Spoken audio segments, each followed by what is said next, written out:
Sejumlah daerah penyangga ibu kota segera akan menerapkan kebijakan pembatasan sosial berskala besar, seperti yang telah diberlakukan di wilayah DKI Jakarta sejak hari Jumat. Wilayah Tangerang Raya yang meliputi Kota Tangerang, Kabupaten Tangerang, dan Kota Tangerang Selatan telah mendapatkan persetujuan penerapan PSBB dari Kemenkes dalam rangka memutus rantai penyebaran COVID-19.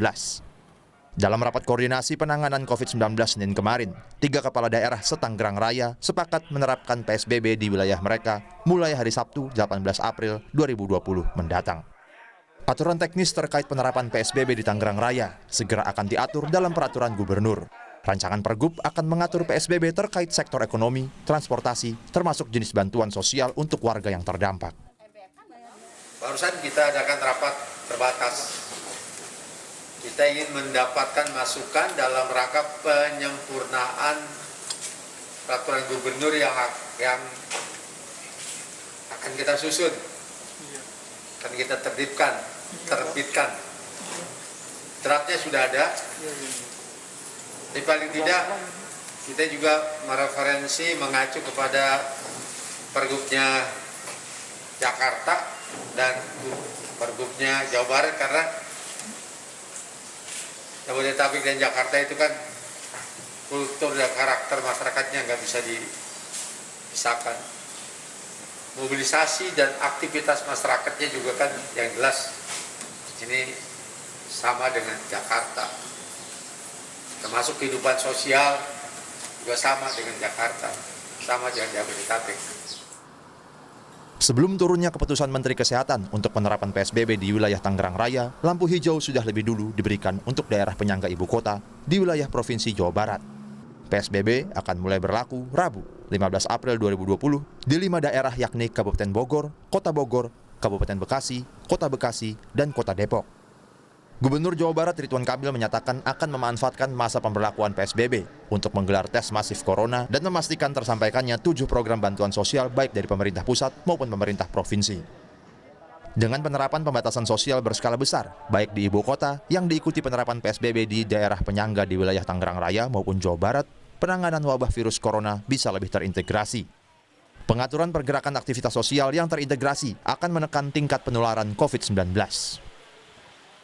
Kementerian Kesehatan telah menyetujui permintaan Gubernur Provinsi Banten terkait dengan penerapan pembatasan sosial berskala besar untuk Kota Tangerang, Kabupaten Tangerang, dan Kota Tangerang Selatan. Dengan demikian, maka lengkap sudah seluruh klaster yang berada di Jabodetabek setelah sebelumnya ditetapkan PSBB untuk Kota Bogor, Kabupaten Bogor, Kota Depok, Kota Bekasi, dan Kabupaten Bekasi. Yang sebelumnya didahului oleh pembatasan skala besar untuk pembatasan sosial berskala besar untuk DKI Jakarta. Artinya, maka seluruh klaster epidemiologi Jabodetabek sudah dalam satu sistem yang integral.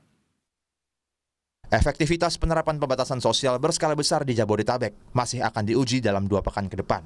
Apakah berhasil menekan masifnya penularan virus corona atau memerlukan kebijakan intervensi yang lain? Keberhasilannya juga akan ditentukan oleh kepatuhan warga masyarakat dan kesiapsiagaan aparatur pusat hingga daerah. Tim Liputan Kompas TV. Wilayah Jabodetabek akan segera terintegrasi dalam penerapan kebijakan sosial berskala besar atau pembatasan sosial berskala besar. Tangerang Raya akan memberlakukan PSBB mulai pada hari Sabtu 18 April 2020. Ini mengikuti langkah serupa di DKI Jakarta sejak tanggal 10 April dan 5 daerah penyangga ibu kota di Provinsi Jawa Barat yang akan mulai memberlakukan PSBB pada hari Rabu besok. Seberapa efektif penerapan PSBB di Jabodetabek dan ini akan mampu memutus rantai penyebaran di zona merah utama ini? Bagaimana sebaiknya PSBB ini diterapkan agar bisa mencapai hasil maksimal untuk menahan laju penyebaran COVID-19?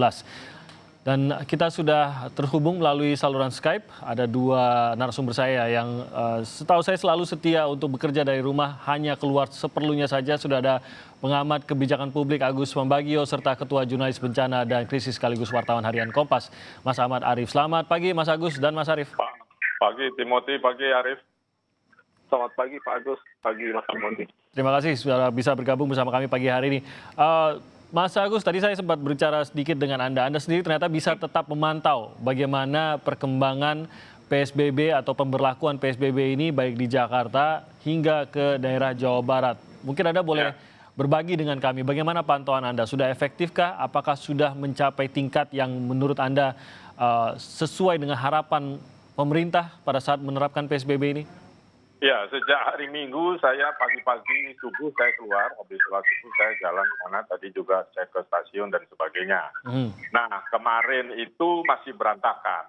Ya, saya lalu komunikasi dengan gubernur dan dengan beberapa kadisub dan dengan kadisub sekalian karena kan sudah diizinkan dari jadi Bodetabeknya oleh pemerintah juga. Nah, itu ternyata kemarin itu sangat penuh memang di stasiun. Penyebabnya bukan karena KRL, karena saya baca di media selalu penyebabnya KRL. Bukan.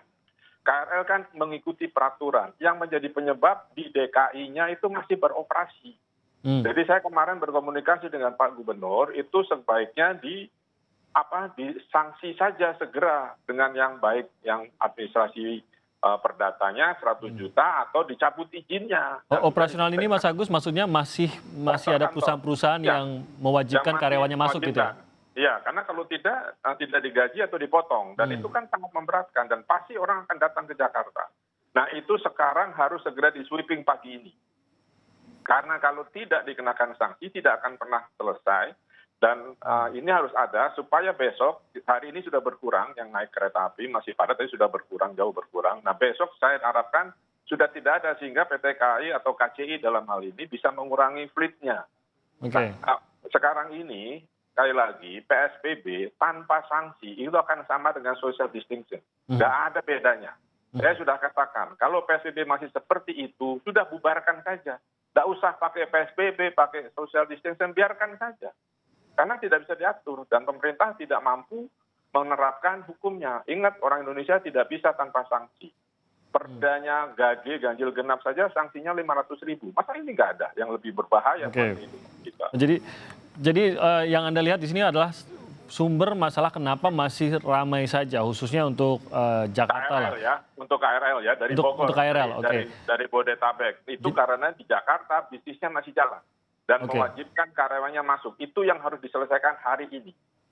Perlukah aturan khusus atau menurut Anda sudah memadai? Nggak perlu, sudah memadai dan segera kenakan sanksi. Kalau dia tidak mau tutup, cabut izinnya. Nanti ngurus lagi setelah COVID selesai.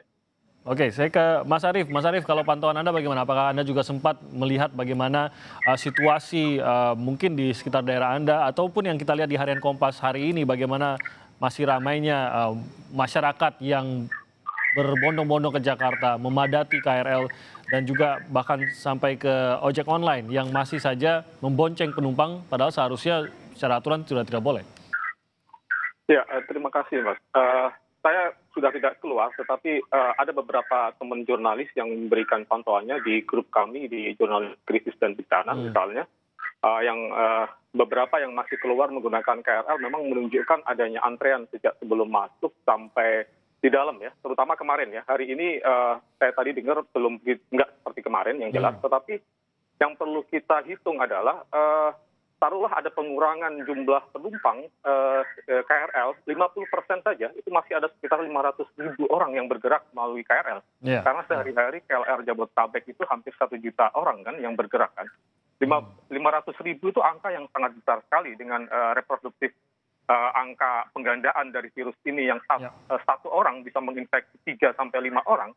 Bisa dibayangkan berapa orang yang bisa berpotensi terpapar dengan pergerakan orang semasif itu. Sehingga saya setuju sekali dengan Pak Agus tadi, kalau memang ini tidak bisa dilakukan dengan cepat ya, dengan sanksi yang jelas, penghentian mobilisasi yang beresiko tinggi seperti ini, saya pikir PSBB ini tidak akan mampu menurunkan kurva peningkatan angka kasus kita, dan ini sangat membahayakan bagi layanan kesehatan yang sekarang ini sudah kelihatan kewalahan. Jadi menurut saya, memang harus ada langkah yang segera mungkin gitu. Kalau tidak, kita akan semakin kewalahan mengatasi lonjakan pasien dan bahkan jumlah kematian yang akan terus meningkat menurut saya. Oke, tapi apakah memang pada kalau tadi saya kan berbicara dengan Mas Agus, tadi Mas Agus mengatakan sebenarnya udah nggak perlu aturan apa-apa lagi. Ini sudah dijalankan saja aturan-aturan yang sudah ada, tapi tegas begitu, seperti sanksi bagi perusahaan-perusahaan yang masih mewajibkan karyawannya untuk masuk di daerah Jakarta. Sementara Mas Arief, Anda merujuk bahwa tampaknya memang secara aturannya PSBB ini masih tidak efektif. Tidakkah lebih kepada tidak diturutinya yang membuatnya tidak efektif? Kalau menurut saya selain perusahaan ya yang memang ternyata masih membuka, masih bekerja, juga yang perlu kita lihat adalah sektor informal sebenarnya yang terpaksa harus keluar karena memang kebutuhan hidupnya, dan ini mungkin menurut saya yang harus segera dilakukan adalah kejelasan jaminan sosial kepada mereka ya, yang menurut saya sampai sekarang misalnya di sekitar rumah saya orang-orang yang berjualan sektor informal memang sudah berkurang, tetapi masih tetap terjadi, dan ini kita nggak bisa menyalahkan mereka untuk bergerak di luar karena memang kebutuhan mereka sehari-hari di situ. Nah ini menurut saya aksi nyata pemerintah yang selain tadi menertibkan perusahaan yang masih beroperasi adalah juga memberikan jaminan secara nyata terhadap orang-orang di sektor informal ini dan pekerja harian yang memang terpaksa keluar gitu. Oke, jadi itu juga harus menjadi pertimbangan. Nah, nanti saya akan juga bertanya kepada Mas Agus dan juga Mas Arief mengenai apa dampaknya, mengingat sekarang Jawa Barat atau besok Jawa Barat akan menerapkan PSBB plus Tangerang juga. Sementara tadi Mas Agus sudah mengatakan bahwa di luar Jakarta, tidak jauh dari pusat kota, orang-orang masih beroperasi atau melakukan aktivitas seperti biasa. Dan ini yang menjadi ancaman. Kami akan segera kembali, tetap bersama kami di Sapa Indonesia Pagi.